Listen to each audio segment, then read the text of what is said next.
Hi friends, அஸ்ஸலாமு அலைக்கும். Welcome to மின்காட்ஸ் லைஃப் ஸ்டைல். இன்றைக்கி சூப்பரான ஒரு 5 கிச்சன் டிப்ஸ் தான் பார்க்க போகிறோம். பார்க்கறதுக்கு முன்னாடி சப்ஸ்கிரைப் பண்ணுங்கள், லைக் பண்ணுங்கள், கமெண்ட்ஸ் பண்ணுங்கள். இது கடைசியாக நான் 5வது சொல்கிற குறிப்பு ரொம்ப முக்கியமானது. கடைசி வரைக்கும் வீடியோவை ஸ்கிப் பண்ணாமல் பாருங்கள். இப்போ நம்ம தக்காளிலாம் வாங்கிட்டு வந்தால் எப்படியும் ஒரு 4-5 நாள் ஒரு மாதிரி ஆயிடும்.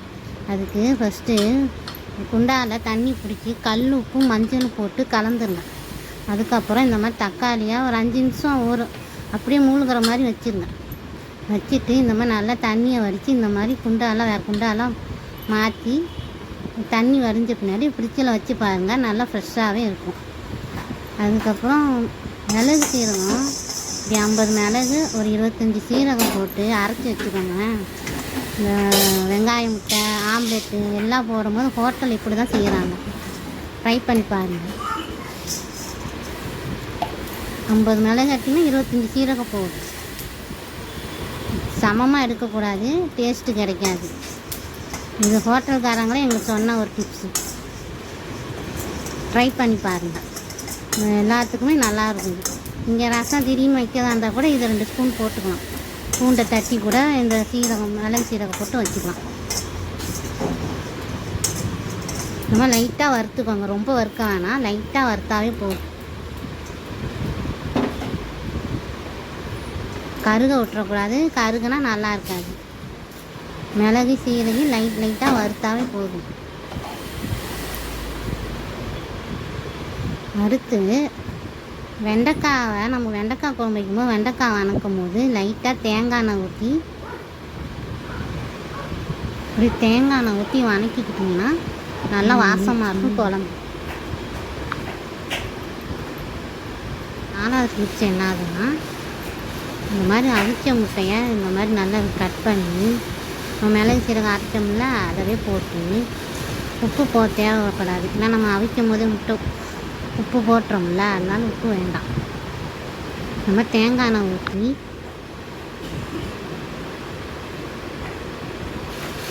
பார்த்திங்களா, அந்த மாதிரி தேங்காய் எண்ணெய் ஊற்றி சாப்பிடுங்க. சளிக்கு அவ்வளோ நல்லது, அவ்வளோ சத்தும் கூட. இது அவிச்ச முட்டை சாப்பிட்ணும் டாக்டரே சொல்கிறாங்க இல்லையா, தினமும் சாப்பிட்லாம். இந்த மாதிரி சாப்பிட்டுக்கலாம்.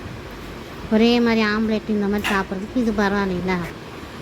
அடுத்து 5வது டிப்ஸ் தான் செம்ம டிப்ஸு பாருங்கள். தோசைக்கல், இந்த தோசை எடுக்கிறது பெரிய பாடாக இருக்குது.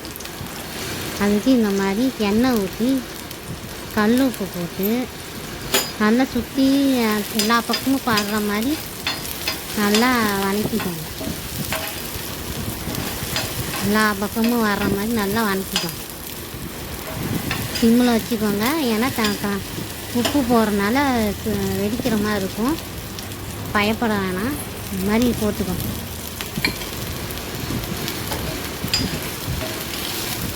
ஏன்னா நம்ம அடிக்கடி முட்டை ஊற்றுவோம், ரொட்டி அதிகமாக சுட்டுருப்போம், அதனால் இந்த மாதிரி ஒருத்தவங்க மக்கட்டும். டக்குன்னு இந்த மாதிரி நீங்கள் வெங்காயத்தை அரிஞ்சு இப்படி செஞ்சுட்டு நீங்கள் உடனே தோசை ஊற்றலாம். நல்லா அப்படி தோசை அப்படியே கடையில் வர மாதிரி நல்லா ஏடாக வரும். வெங்காயத்தை அப்படியே கீழே போட்டுருங்க. வணக்கி சுத்தமான ஒரு காஞ்ச துணியில் நல்லா தொடச்சி எடுத்துட்டு நீங்கள் உடனே ஊற்றுங்க. தோசை அவ்வளோ அருமையாக வரும். எங்கள் சேனலுக்கு இவ்வளோ இத்தனை பேர் ஆதரவு கொடுத்ததுக்கு ரொம்ப நன்றி. இன்னும் உங்கள் ஆதரவு எங்களுக்கு தேவை. நீங்கள் எங்களுக்கு இன்னும் உதவி பண்ணணுன்னா எங்களுக்கு சப்ஸ்கிரைப் பண்ணி ஆதரவு கொடுங்க. பார்த்தீங்களா, தோசை எவ்வளோ நல்லா வருது.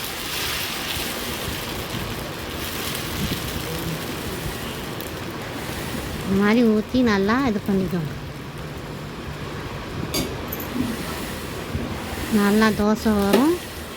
பயப்படாமல் நீங்கள் ஊற்றலாம். பாருங்கள், நல்லா வந்துடுச்சு. பார்த்தீங்களா, இந்த மாதிரி புது கல் வாங்கினாலும் இந்த மாதிரி நீங்கள் மெத்தடை ட்ரை பண்ணிக்கலாம்.